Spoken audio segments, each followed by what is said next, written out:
Parishioners at the Church of Blessed Sacrament in Rochester learned about the Supreme Court's decision to block the state's strict church limitations in areas designated COVID-19 hotspots during this morning's Thanksgiving Mass. We go to church, we social distance, we wear masks.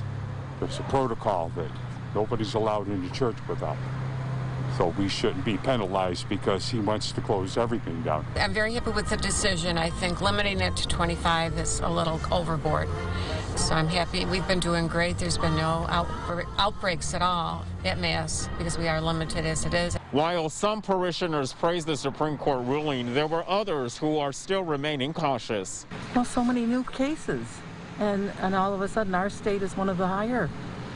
And I'm 74. I don't want to be on the list of the deceased. So, no, I'm not taking any chances. I hate to see it limited, but, you know, there has to be a limit to the number of people.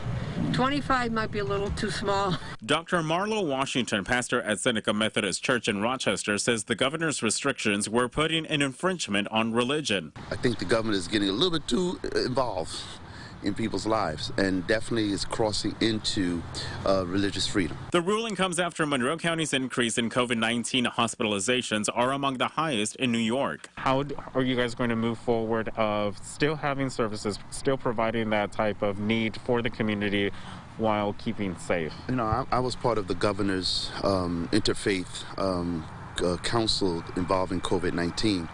And one of the things that we are doing and we suggested is to begin to have the hybrid services.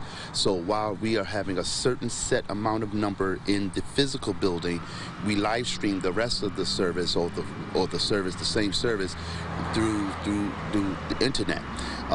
That works. Ultimately, Reverend Washington says it'll be up to each house of worship whether or not they make changes after this new ruling or keep their current protocols in place. In Rochester, I'm Josh Navarro, News 8.